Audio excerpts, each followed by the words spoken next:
Vamos começar pelo básico. Você sabe o que são notícias falsas?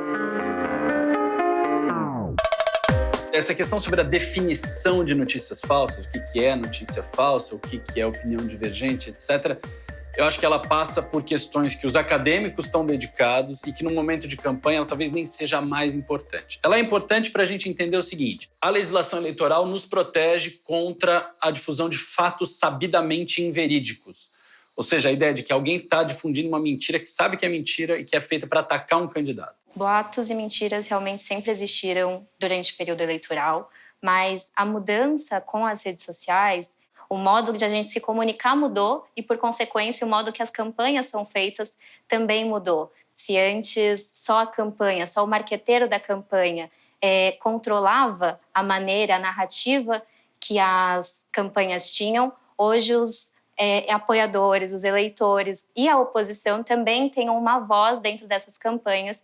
Então, o jeito que as mentiras, os boatos, as informações circulam são diferentes justamente porque a maneira como as pessoas recebem e transpõem notícias, enviam notícias, mudou também. Se você quiser entender mais sobre o assunto, o canal Desinformante vem produzindo muitos vídeos sobre o tema, como esse aqui, que está disponível nas referências aqui embaixo do vídeo. Mas e no contexto das eleições? Como as fake news e a desinformação podem afetar as candidaturas? É óbvio que no período eleitoral, toda essa questão de desinformação e fake news se acirra. E por que se acirra? Porque é uma disputa que tem data para terminar e é uma disputa crucial, é onde se definem os parlamentares, as parlamentares dos próximos 4 anos. Se você criar ondas na hora certa, ondas positivas ou ondas negativas causadas pela desinformação, você move o eleitorado para um lado ou para o outro. Quantas vezes a gente já viu subidas e descidas muito repentinas, em uma semana um candidato, uma candidata sobe e conquista votos porque a campanha conseguiu gerar essa onda na hora certa. Isso, infelizmente, também é usado para o mal, a partir do uso de desinformação e fake news para gerar essas ondas. A desinformação é muito um ruído no debate público. É um jeito de atrapalhar o debate público.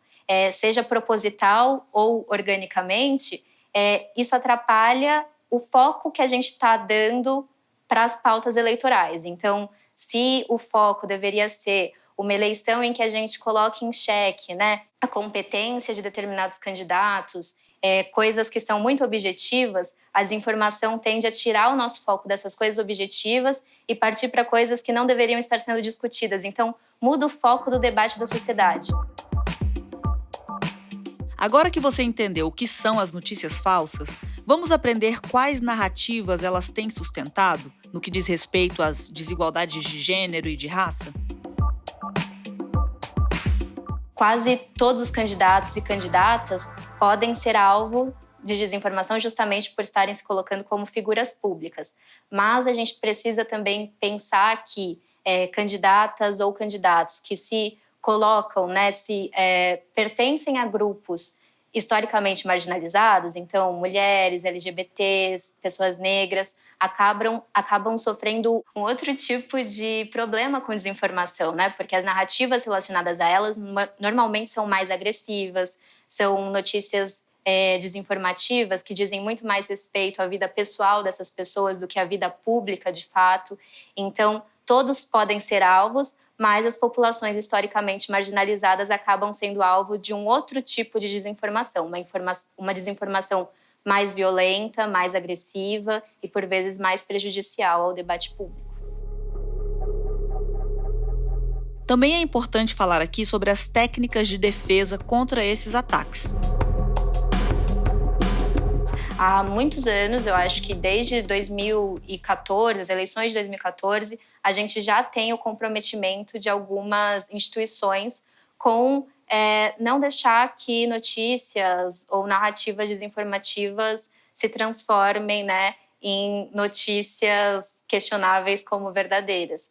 E aí a gente tem as agências de checagem que são muito importantes nesse combate a narrativas desinformativas e a gente tem várias instituições que trabalham com isso. Então a gente tem a Lupa, a gente tem a Aos Fatos, a gente tem a própria agência de checagem, que é uma parceria com o TSE, que é o Fato ou Boato. A gente pode recorrer a essas instituições em momentos em que a gente tem dúvidas sobre as narrativas, em momentos em que a gente quer entender melhor como conter a desinformação. No Internet Lab, em parceria com Redes Cordiais, nós lançamos recentemente também, eu acho que em 2021, o guia falando sobre ataques online e trolls. E a gente também traz algumas dicas do que fazer caso você seja alvo de um ataque como esse, né? Um ataque massivo de trolls.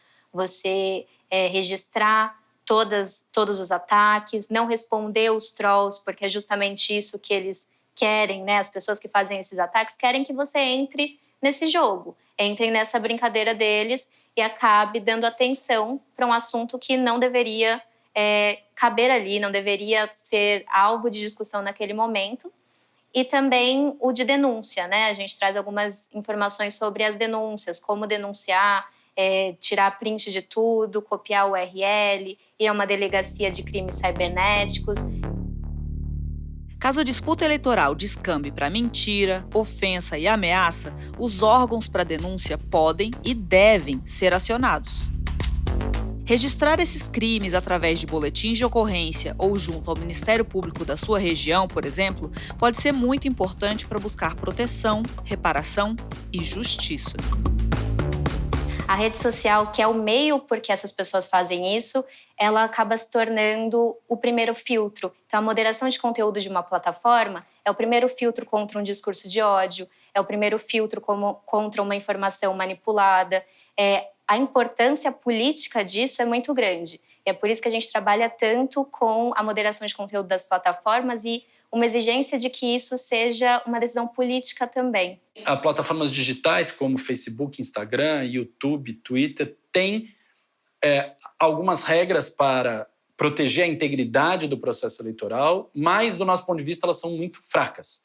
As regras são fracas, as regras não protegem, de fato, as mulheres contra a violência política, não protegem as pessoas negras contra a violência política, não protegem grupos minorizados contra a violência política e não protege contra a desinformação. Ou seja, na prática, a gente tem muita circulação de mentira que a hora que você consegue uma decisão da Justiça Eleitoral em seu favor, ela já causou muito estrago.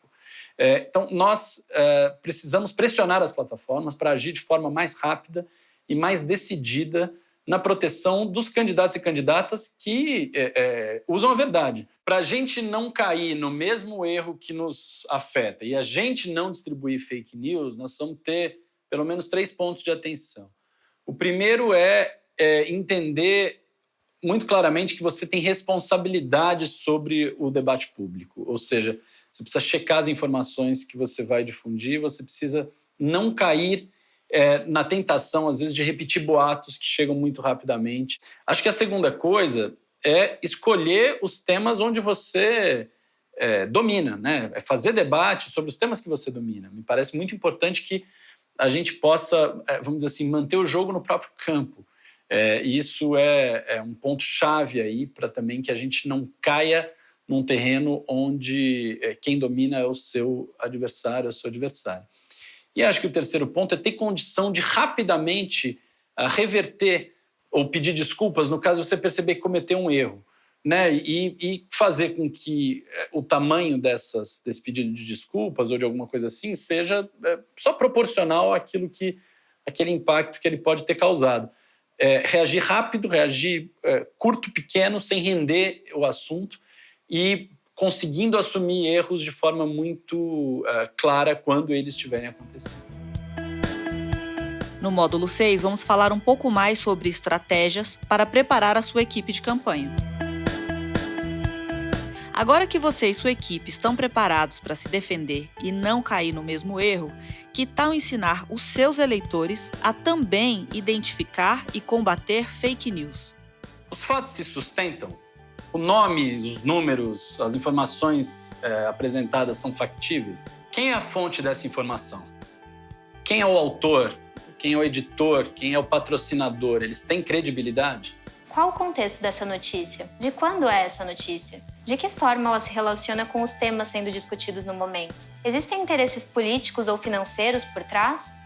Para quem que aquela notícia está direcionada? Ela está voltada a impactar algum grupo específico? De que forma aquela notícia está sendo entregue? A redação, gramática, estilo parecem estranhos? Desconfie, mas com moderação, senão a gente começa a não confiar em nada do que a gente está lendo. Cheque e entenda que você também é responsável por aquilo que circula nas redes sociais. Se você quiser se aprofundar nesses assuntos, acesse os materiais de referência disponíveis aqui embaixo e deixe seu comentário ou sugestão aqui pra gente.